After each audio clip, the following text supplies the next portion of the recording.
ಮತ್ತೊಂದು ಕಡೆ ಈ ನೀಟ್ ಪ್ರಶ್ನೆ ಪತ್ರಿಕೆ ಸೋರಿಕೆ, ಅದಾದ ನಂತರದಲ್ಲಿ ಸಿಬಿಎಸ್ಇಗೆ ಸಂಬಂಧಪಟ್ಟ ಹಾಗಿನ ಸಮಸ್ಯೆಗಳು, ಈ ಕೇಂದ್ರ ಸರ್ಕಾರದಿಂದ ಈ ರೀತಿಯಾದಂಥ ಸಾಲು ಸಾಲು ಎಡವಟ್ಟು, ಇದನ್ನೆಲ್ಲ ವಿರೋಧಿಸಿ ಪರೀಕ್ಷಾ ಅಕ್ರಮದ ವಿರುದ್ಧವಾಗಿ ದೇಶವ್ಯಾಪಿ ಹೋರಾಟ ಮಾಡೋದಕ್ಕೆ ಇದೀಗ ಕಾಂಗ್ರೆಸ್ ಮುಂದಾಗ್ತಾ ಇದೆ.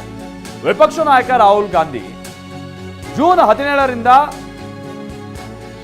ಜುಲೈ 14ರವರೆಗೂ ಅಂದ್ರೆ ಹೆಚ್ಚು ಕಡಿಮೆ 27-28 ದಿನ ಬಹಳ ಈ ಹೋರಾಟವನ್ನ ಸಂಘಟಿಸೋದಕ್ಕೆ ನಿರ್ಧರಿಸಿದ್ದಾರೆ. ದೆಹಲಿ, ಪಾಟ್ನಾ, ಅಲಹಾಬಾದ್, ಕೋಟಾ, ರಾಜಸ್ಥಾನದ ಕೋಟಾ ಇಲ್ಲೆಲ್ಲ ಬಹಳ ಪ್ರತಿಭಟನೆ ಮಾಡೋದಕ್ಕೆ ನಿರ್ಧರಿಸಿದ್ದಾರೆ ಅಂತೇಳಿ ತಿಳಿದು ಬರ್ತಾ ಇದೆ. ವಿಚಾರ ಅಂತಾದ್ರೆ ಕಾಂಗ್ರೆಸ್ ಈಗ ಸ್ವಲ್ಪ ನಿಧಾನವಾಗಿ ನಿದ್ದೆಯಿಂದ ಹೇಳ್ತಾ ಇರುವಂತ ಸಂದರ್ಭ. ಯಾಕಂದ್ರೆ ಸುಮಾರು 50-55 ಲಕ್ಷ ವಿದ್ಯಾರ್ಥಿಗಳು ಇದರಿಂದ ಸಮಸ್ಯೆ ಹೊಂದಿದ್ದಾರೆ. ನೀಟ್ ಪ್ರಶ್ನೆ ಪತ್ರಿಕೆ ಸೋರಿಕೆ ನಂಬರ್ 1, ಈ ಸಿಬಿಎಸ್ಇಗೆ ಸಂಬಂಧಪಟ್ಟ ಹಾಗೆ ಅವ್ರದ್ದು 10th ಮತ್ತೆ 12th ಸಂಬಂಧಪಟ್ಟ ಹಾಗಿನ ಈ ಕರೆಕ್ಷನ್ ಸಿಸ್ಟಮ್ ಅಂತಾರೆ, ಆನ್ಲೈನ್ ಸಿಸ್ಟಮ್, ಅದು ಬೇರೆ ಸಮಸ್ಯೆ ಆಗಿ ಅಲ್ಲೂ ಕೂಡ ಸಮಸ್ಯೆ ಆಗೋಗಿದೆ. ಈಗ ಈ ಕಾಕ್ರೋಚ್ ಪಾರ್ಟಿ ಅಂತೆಲ್ಲ ಹುಟ್ಕೊಂಡು ಇದ್ರ ವಿರುದ್ಧವಾಗಿ ಬೀದಿಗಿಳಿದು ಆಲ್ರೆಡಿ ಪ್ರೊಟೆಸ್ಟ್ ಅನ್ನ ಶುರು ಮಾಡಿದ್ದಾರೆ.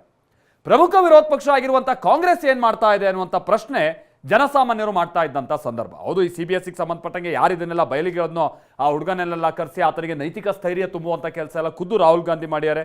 ಬಹಳ ಅಪ್ರಿಷಿಯೇಟ್ ಮಾಡಬೇಕಾದಂಥ ಸಂಗತಿ ಇದು. ಯಾಕಂದರೆ ಆತನ ದೇಶದ್ರೋಹಿ, ಪಾಕಿಸ್ತಾನದ ಏಜೆಂಟ್ ಈ ಥರ ಎಲ್ಲ ಶುರು ಮಾಡಿಬಿಟ್ಟಿದ್ರು. ಆತ ಯಾವಾಗ ಈ ಸಿಬಿಎಸ್ಇ ಹಗರಣವನ್ನು ಹೊರತನ್ನೋ ಆ ಸಂದರ್ಭದಲ್ಲಿ ನಿಜವಾಗಿ ಸಮಸ್ಯೆ ಏನಾಗಿದೆ ಅನ್ನೋದನ್ನು ಆತ ಬಹಳ ಕ್ಲಿಯರ್ ಆಗಿ ಹೇಳಿದ್ದ. ಈಗ ದೇಶವ್ಯಾಪಿ ಇದರ ವಿರುದ್ಧ ಹೋರಾಟ ಮಾಡುವಂಥ ನಿಟ್ಟಿನಲ್ಲಿ ಕಾಂಗ್ರೆಸ್ ಮುಂದಾಗ್ತಾ ಇದೆ. ಆಮೇಲೆ ಇಷ್ಟೆಲ್ಲ ಸಾಲು ಎಡವಟ್ಟುಗಳಾಗ್ತಾ ಇದ್ರು ಕೂಡ ಕೇಂದ್ರ ಸರ್ಕಾರ ಧರ್ಮೇಂದ್ರ ಪ್ರಧಾನರನ್ನ ಸಚಿವ ಸ್ಥಾನದಿಂದ ಇಳಿಸುವಂತ ಒಂದು ಗಟ್ಟಿ ನಿರ್ಧಾರ ಮಾಡ್ತಾ ಇಲ್ಲ ಅನ್ನುವಂಥದ್ದು ಸ್ಟೂಡೆಂಟ್ಸ್ ಮಾಡ್ತಾ ಇರುವಂತ ಪ್ರಶ್ನೆ.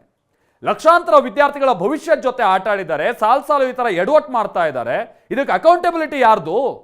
ಯಾರು ನಾವು ಪ್ರಶ್ನೆ ಮಾಡಬೇಕು? ಆನ್ಸರೇಬಲ್ ಯಾರು? ಈ ಥರದ್ದೀಗ ಪ್ರಶ್ನೆ. ಈಗೇನೋ ರಾಹುಲ್ ಗಾಂಧಿ ಅವರು ಪ್ರೊಟೆಸ್ಟ್ ಮಾಡ್ತೀನಿ ಅಥವಾ ಒಂದು ಅಭಿಯಾನ ಮಾಡೋದಕ್ಕೆ ಮುಂದಾಗ್ತಾ ಇದ್ದಾರೆ. ನೋಡ್ಬೇಕಿದೆ ಕಾಂಗ್ರೆಸ್ ಎಷ್ಟು ಸೀರಿಯಸ್ ಆಗಿ ಮಾಡುತ್ತಿದ್ದನ್ನ ಅಂತ.